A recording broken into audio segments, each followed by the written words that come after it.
आज की कहानी का शीर्षक है बहू ने ससुर को भेजा।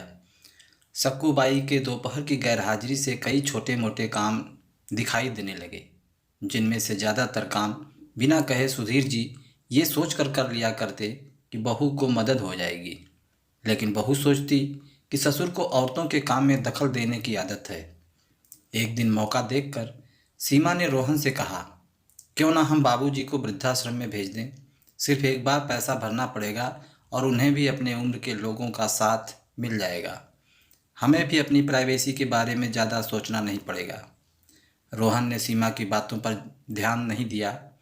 कुछ दिन ही बीते थे कि बाबूजी अपने दोस्तों के साथ एक हफ्ते के लिए टूर पर गए और इत्तेफाक से इसी दौरान सक्कूबाई भी छुट्टी पर थी। फिर क्या, सीमा को जैसा चाहिए था वैसा समय मिलने लगा। अब रोहन रेस्टोरेंट में खाना खा लेता और सीमा का काम आमलेट, ब्रेड या मैगी से चल जाता।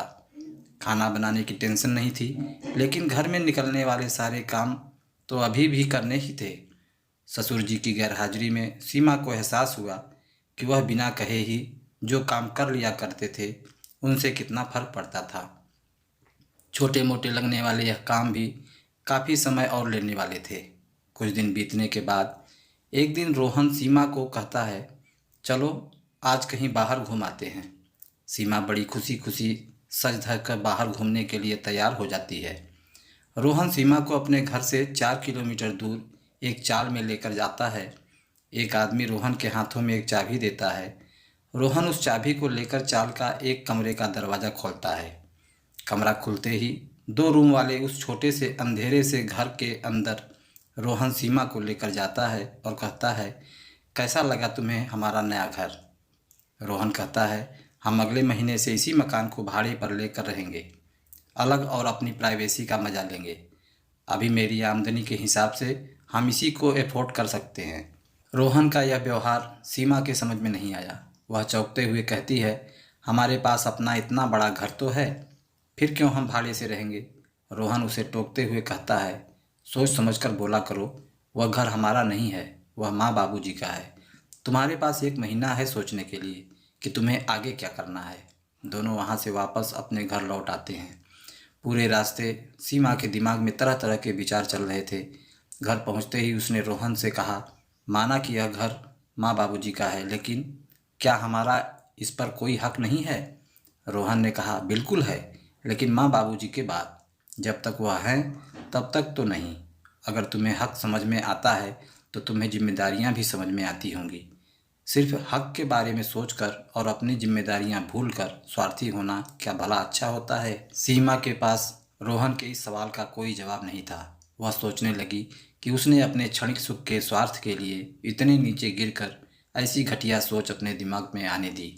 उसे मन ही मन पछतावा होने लगा। सीमा रोहन से बोली, मुझे माफ़ कर दीजिए, मैं सच में स्वार्थी हो गई थी, मुझसे बहुत बड़ी गलती हो गई। रोहन बोला, तुम्हें पछतावा हुआ, मेरे लिए यह काफ़ी है। मैं तुमसे नाराज़ नहीं हूँ।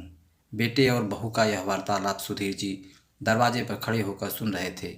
उन्होंने आसमान की तरफ देखा और बोले, भगवान तुम धन्य हो जो तुमने ऐसे बेटे को जन्म दिया है। उन्होंने दरवाज़ा खटखटाया। बहू ने दरवाज़ा खोला तो उनके हाथों में पकड़ी थैली से गरम गरम समोसों की सुगंध उसकी आने लगी। ससुर ने अपनी बहू से कहा, वो कोने वाले हलवाई के पास से लाया हूँ, तुम्हें बहुत पसंद है ना।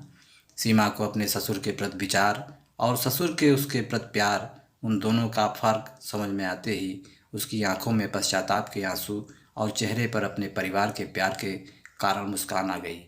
दोस्तों, इंसानी दिमाग में कुछ दिन भर में हजारों विचार आते हैं, कुछ अच्छे कुछ बुरे, लेकिन किसी भी विचार को शब्दों में परिवर्तित करने से पहले उनको समझना बहुत ज़रूरी है। अक्सर विचार और वास्तविकता एक दूसरे से मेल नहीं खाते हैं। हमारे बुजुर्ग जो हमें बोझ लगते हैं, जिनसे हम बात बात में चिढ़ जाते हैं, और ऐसा इसलिए होता है क्योंकि हम स्वार्थी होकर सोचते हैं और हम उनके योगदान को समझ नहीं पाते। वह हमारे जीवन में बहुत अहम है। तो दोस्तों, आशा करता हूँ ये कहानी आपको पसंद आई होगी। अगर पसंद आई है तो लाइक कीजिए, दोस्तों में शेयर कीजिए और चैनल पर नए हैं तो चैनल को सब्सक्राइब कीजिए। कहानी सुनने के लिए आपका बहुत बहुत धन्यवाद।